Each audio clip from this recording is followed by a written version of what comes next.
That's the stuff right there.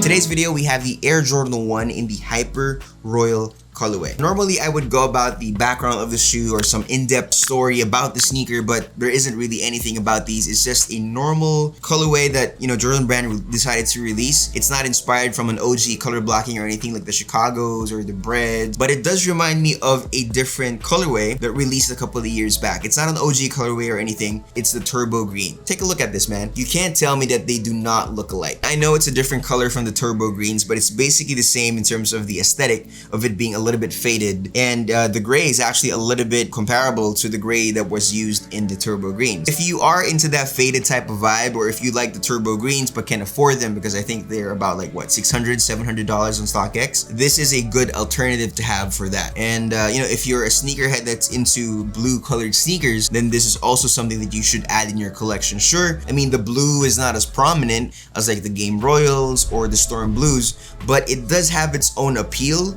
in the way that the blue is done. It's sort of like this stonewashed denim type of blue. Now, getting into the materials here, we have a leather toe box in the mid panel here as well. For the quality, I'm not really impressed. I'm just gonna be completely upfront with you guys and be honest. I'm not really impressed or anything. So it has a little bit of that plasticky feeling on the toe box. It's very stiff. Then going over the overlays here, they used a suede material, and just like the leather here, I'm also not impressed because to the touch, there is some roughness to it, which is not what I'm expecting suede to be. I was actually more impressed with the way that they did the suede on these. The suede used on here is really nice. There is some softness to it, and I would have liked it if the suede here is the same as this one, but it's not the case.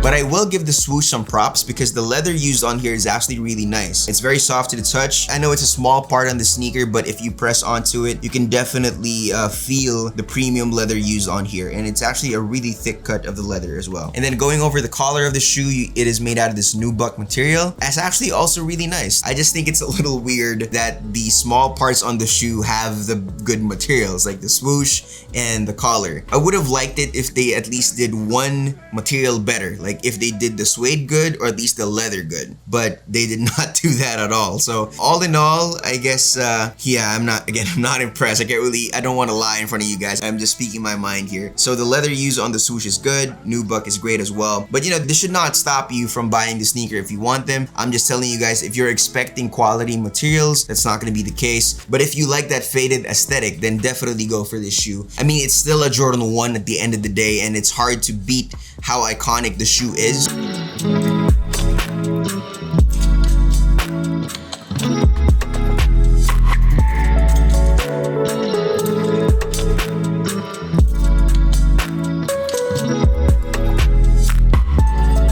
Now, if you want to switch things up, it does come with an extra pair of laces. It has this blue color, but I think I would actually prefer to wear the white. It's actually a little bit cleaner. I don't like the way that this blue would clash with the, again, with that faded color. I guess a black color would look nice too, but the white is just perfect, man. In terms of sizing, you go true to size just like every other Jordan 1. If you have wide feet, then going up half a size would be the best bet. This colorway does not change the way the sizing works. On Jordan 1s, it's still the same, so go true to size.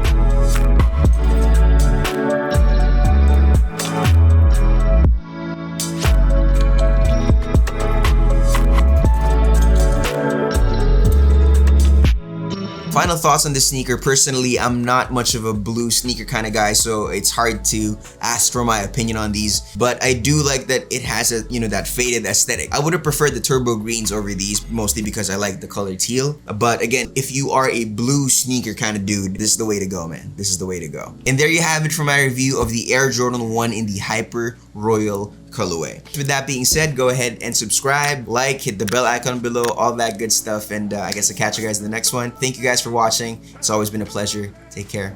God bless.